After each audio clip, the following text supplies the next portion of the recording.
Presiden Prabowo Subianto melepas keberangkatan Sekjen Partai Komunis Vietnam Tu Lam bertolak menuju Singapura pada Selasa 11 Maret. Kunjungan Sekjen Partai Komunis Vietnam itu dalam rangka memperingati 70 tahun hubungan RI dan Vietnam sekaligus memperkuat kerjasama kedua negara.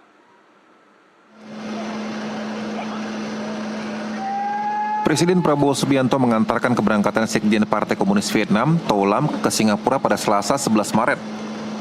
Momen ini menandai berakhirnya kunjungan kenegaraan Sekjen Partai Komunis Vietnam, Tu Lam, di Indonesia yang dipenuhi agenda pertemuan strategis dalam rangka memperkuat hubungan bilateral Indonesia dan Vietnam. Sebelumnya, Presiden Prabowo Subianto dan Sekretaris Jenderal Partai Komunis Vietnam, Tu Lam, sepakat untuk meningkatkan kerjasama antara Indonesia dengan Vietnam saat melakukan pertemuan bilateral di Istana Merdeka, Jakarta pada Senin 10 Maret. Kerjasama tersebut mulai dari kerjasama bidang ekonomi, otomotif, hingga industri pertahanan. Bersamaan dengan 70 tahun hubungan diplomatik antara Indonesia dan Vietnam. Hubungan antara Indonesia dan Vietnam adalah hubungan yang panjang, hubungan yang didasari oleh nilai-nilai yang sama, sejarah juga yang punya latar belakang sama.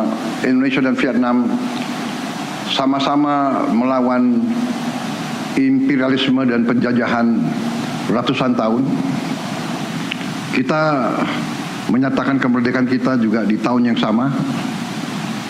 Kita melawan penjajah dengan perang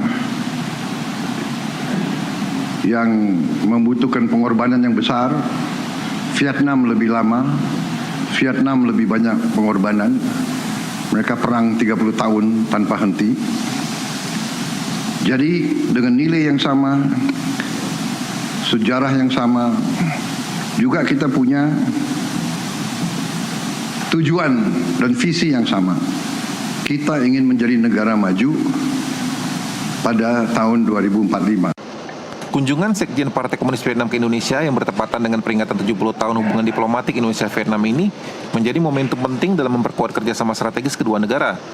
Hubungan erat antara Indonesia dan Vietnam yang terus meningkat mencerminkan semangat kemitraan yang makin kokoh antara kedua negara. Tim jurnalis NTV melaporkan.